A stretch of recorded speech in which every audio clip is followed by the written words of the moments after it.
안녕하십니까. 조간신문의 주요 기사를 딱딱 풀어서 해석해드리는 조간딱풀 10월 28일 수요일에 인사드립니다. 국정 운영 참 쉽게 한다 이런 생각이 듭니다. 문재인 정부 이야기입니다. 좀 어떤 어려움이 있으면은 국민들에게 막 돈을 풉니다. 코로나 포퓰리즘. 그리고 그 돈을 또다시 국민들에게 걷습니다. 세금을 막 세금 폭탄을 때리는 거죠. 자, 오늘 조간신문의 일면 톡 기사들은 거의 다 같습니다. 공시지가 90%로 상향한다. 그러니까 시세 대비 지금과 시세와 공시가가 상당히 차이가 있었죠. 그리고 모든 것은 이 공시가 기준으로 세금을 매깁니다. 그래서 그런데 이 공시가를 시세 대비 90%까지 상향을 한다. 그러면 세금이 확 늘어나겠죠. 자, 공시가 90%로 상향, 카드까지 꺼냈다. 자, 이런 기사들입니다. 공시가 시세 90%로 묻지마 정세. 자, 묻지마 정세에 지금 정부가 나서고 있습니다. 세금 폭탄을 때리고 있죠. 서울의 그 주택이 2주택자는 보유세가 무려 3배가 오릅니다. 2025년 가면은. 국민들에게 세금을 많이 걷어서 일단 저희 포퓰리즘에 사용을 하는 것이죠. 반포의 30억짜리 아파트 경우에는 보유세가 5년 후 3배로 뛴다. 자, 이런 여러 가지 다양한 분석들이 나오고 있습니다. 국민일보는 이렇게 썼습니다. 공시가 올리고 보유세 인하, 병주고 약주기. 공시가는 대폭 올리면서 보유세, 주택 보유세는 깎아준다. 1가구 1주택에 한해서 9억 원 미만. 자, 이 이야기입니다. 정부가 10년 내에 공시가 90%까지 상향을 한다. 그래서 15억 이상 같은 경우에 보유세가 최대 5배 폭증한다. 그런데 9억 이하 1주택은 최대 50% 세 감면한다. 9억 이하 1주택 최대 50% 세 감면. 이것은 국민의힘의 유일한 서울의 구청장이죠. 조은희 구청장이 서초구에서 실험적으로 실시를 추진을 하고 있는데 거기에 대해서 그동안 정부 여당이 상당히 반발을 했던 그런 사안입니다. 그 사안을 지금은 공시가를 올리면서 이런 병을 주면서 약을 주기 위해서 9억 이하 1주택 최대 50% 세가면 이 방안을 또 들고 나오는 겁니다. 자, 이런 상황에서 국민 고통은 고통이고 정권은 문재인 정권은 어제도 오늘도 윤석열 검찰총장 쳐내기에만 몰두를 하는 그런 모습을 보이고 있습니다. 임명권자죠. 문재인 대통령은 지금 이 상황을 아예 모른 척하고 있습니다. 뭐 모를 리가 없죠. 다 보고받고 하는데 아예 모른 척하고 있습니다. 어쩌면 절기일지도 모릅니다. 제가 그 말씀을 드린 적이 있는데 어쨌든 지금 추미애 법무부 장관이 전면에 나서서 윤석열에 대한 퇴진을 압박을 하고 있습니다. 어제는 윤석열 총장을 직접 겨냥을 했죠. 그래서 감찰을 하겠다. 검찰총장에 대한 감찰은 사상 초유입니다. 그 전에 최동욱 검찰총장이 있었는데 그때 혼외자 문제가 있었죠. 그래서 감찰 이야기가 나왔을 때 그때 당시 한교안 법무부 장관이었습니다. 감찰 이야기가 나오니 최동욱 검찰총장은 사퇴를 해버렸죠. 그래서 지금 윤석열에 대한 감찰 이렇게 이야기하는 것도 윤석열 사퇴하라는 이야기와 마찬가지입니다. 그런데 윤석열 총장은 청문회 때 국정감사 때 이야기했죠. 워낙 국정감사가 청문회처럼 진행이 돼서 청문회라는 말이 나옵니다. 그때 문재인 대통령이 사퇴하지 말라는 그런 메신저를 보냈다. 그래, 메신저를 보내서 사퇴하지 말라고 했다. 그렇기 때문에 사퇴를 하지 않을 가능성이 높습니다. 그래서 이렇게 되면 현직 총장에 대한 사실상 첫 번째 감찰이 이루어질 겁니다. 그리고 또 라임 사건에서 윤석열 검찰총장에 대한 수사지휘권을 박탈을 해버렸죠. 그런데 옵티머스 수사에서도 윤석열의 수사지휘권을 박탈하는 이런 초강수를 추미애 법무부 장관이 두기 시작을 했습니다. 자, 세계일보 사회면을 먼저 보시면은 추미애, 윤석열 겨냥, 옵티머스 모혐의 처분 감찰 지시. 윤석열 검찰총장이 서울중앙지검장 시절에 옵티머스 사건이 초기에 불거졌는데 거기에 대해서 모혐의를 내렸다. 그래서 그 과정에 대해서 특혜를 준 거 아니냐. 그래서 감찰을 하라 이렇게 지시를 하는 겁니다. 이 윤석열 검찰총장이 서울중앙지검장 당시에 이 옵티머스 자선 운용 사건에 대해서 무혐의를 했는데 거기에 대해서 감찰을 지시를 했습니다. 대검과 대검찰청 감찰부 그리고 법무부가 같이 감찰을 하라 이렇게 이야기를 했습니다. 그런데 그 국정감사에서 윤석열 총장은 이 사건에 대해서 당시 옵티머스 사건에 대해서 아예 보고조차 받지 못했다. 그런데 보고도 못 받았는데 무슨 내가 관련이 있느냐 무혐의 처분에 이렇게 이야기를 한 바가 있습니다. 그래서 진실공방이 이루어지고 있는데 여기에 대해서 추미애 장관은 상당히 이 옵티머스를 고려를 해서 윤석열 총장을 올가매고 있습니다. 그래서 옵티머스 라임 사건에 의해서 옵티머스 사건에 대해서도 추미애 장관이 지휘권, 윤석열 총장의 지휘권을 박탈하는 그런 수사 지휘권, 법무부 장관 입장에서는 수사 지휘권을 또 발동을 할 가능성이 있다. 이것이 서울신문의 이야기고 검찰은 이게 외풍 아닌가 이렇게 지금 반발을 하고 있습니다. 외풍 맞죠? 지금 검찰에 대해서 법무부 장관이 이렇게 수사 지휘권을 남발을 하고 뭐 인사건을 가지고 살아있는 권력을 수사하고 수사하는 팀을 다 해체시켜버리고 이런 초유의 일입니다. 현직 검찰총장에 대한 특감찰, 이 파국으로 표현을 했습니다. 피할 수 없게 됐고 검찰 내부에서는 현재 서울중앙지검 경제범죄형사부에서 수사 중인 이 옵티머스 펀드 사기 사건, 그리고 로비 의혹이죠. 로비 의혹에 대해서도 추미애 장관이 수사 지휘권을 발동할 것이라는 관측이 조심스럽게 제기됩니다. 그래서 이번 감찰 지시가 수사 지휘권 발동을 위한 명분 쌓기라는 이런 분석이 지금 나오고 있습니다. 자, 그런데 지금 검찰의 분위기가 좀 심상치 않습니다. 법무부 장관이 검찰총장을 직접 감찰하는 그런 지시를 하고 또 여러 가지 검찰을 통제하고 검찰 인사권에 간섭을 하고 검찰 인사권을 남용을 하고 이런 상황이 되니 지금 검찰 내부 분위기는 그동안도 부글부글 끓었죠. 검찰 내부의 내부 통신망에서는 여러 가지 반발들이 나왔는데 그 끓던 것이 지금 어떻게 보면 좀 폭발하는, 겉으로 드러나는, 속으로만 부글부글 끓던 것이 겉으로 드러나는 그런 과정인 것 같습니다. 자, 윤석열 검찰총장이 그런 이야기를 했죠. 라임 사건에서 수사 지휘권을 박탈당한 후에 나는 검사들을 믿는다. 검사들을 믿는다. 어떤 이념 이런 거 상관없이 정치적인 상황과 관계없이 검사 본능을 발휘할 것이다. 그런 이야기를 했습니다. 검사 본능 이야기를 하지 않았지만 검사들을 믿는다. 그렇게 했죠. 그래서 제가 이것은 일선 수사검사들에 대한 항명하라는 메시지다. 이렇게 제가 분석을 해드린 적이 있습니다. 좋은 의미의 항명이죠. 자, 그래서 그 이후에 윤석열 총장이 또 지난주에 대검 국감에서 작심 발언들을 15시간 동안 막 쏟아냈죠. 그 이후, 그런 윤석열 총장의 도발 이후에 검찰 내부에서 좀 기류가 좀 변하는 그런 모습들이 보입니다.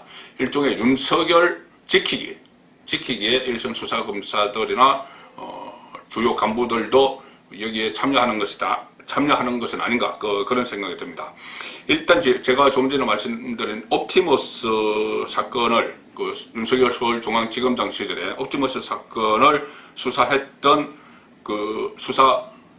팀장이 수사 지휘부가 윤석열에게 보고하지 않았다. 이렇게 윤석열의 말에 힘을 실어줬습니다. 국감에서 윤석열을 보고받지 못했다고 했고 윤석열에게 보고하지 않았다 이렇게 이야기했습니다.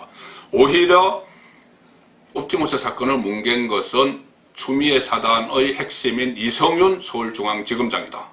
이런 이야기가 검찰 내부에서 나오고 있습니다. 자, 조선일보 신문을 보시면 검찰 안팎 뭉갠 건 이성윤, 윤석열 찍어내려 압박을 하고 있다.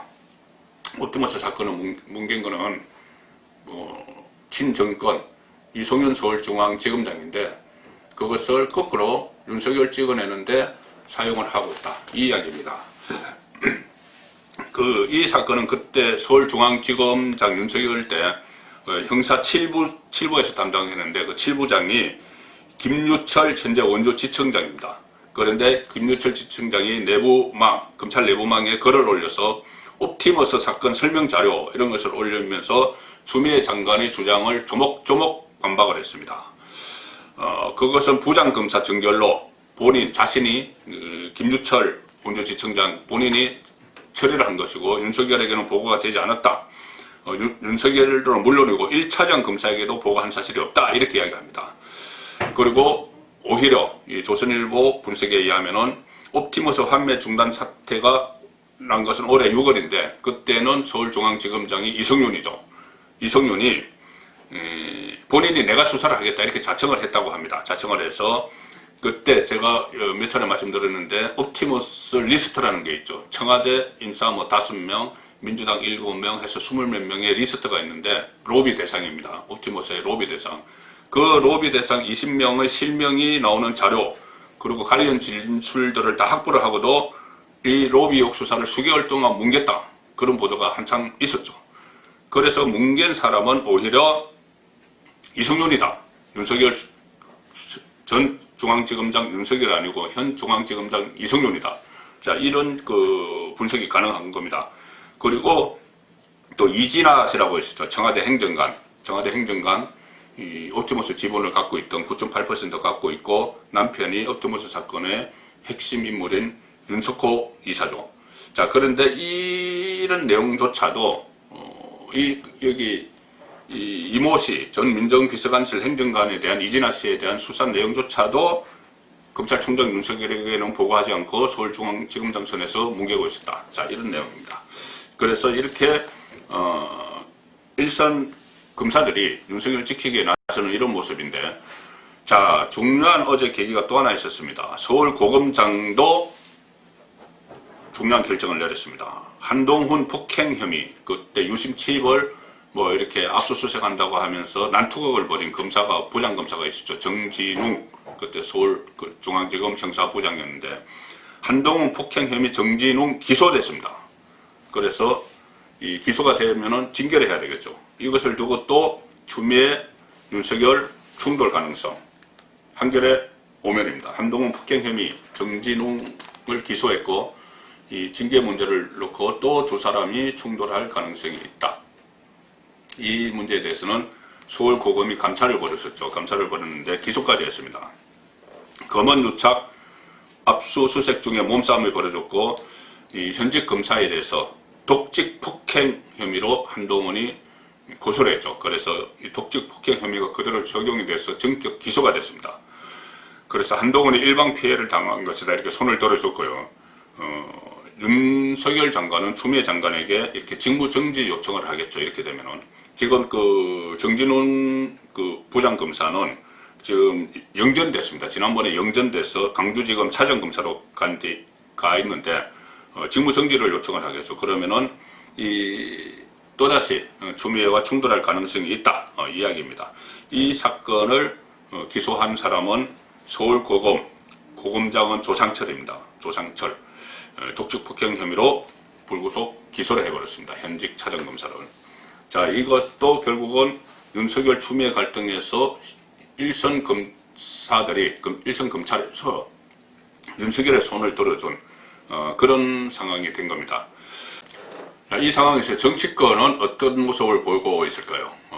윤석열, 추미애 전면전을 벌이고 있습니다. 사실상은 문재인 정권과 살아있는 권력을 수사를 하라는 검찰의 전면전이죠. 그렇다면 정치권도 당연히 여기 참전을 할 텐데 일단 양쪽의 움직임이 좀 다릅니다. 여당은 일제히 윤석열 공격에 가세를 했습니다. 그런데 야당은 여전히 집안 싸움으로 티격태격하고 있습니다. 중앙일보 이면을 보시면은 여당 윤석열은 윤서방파 두목이다. 서방파라고 그 조직폭력배 단체가 있었죠. 그런데 이런 말까지 나왔습니다. 여당에서 윤석열은 윤서방파 두목이다. 조폭 빗대서 사퇴 압박을 하고 있다.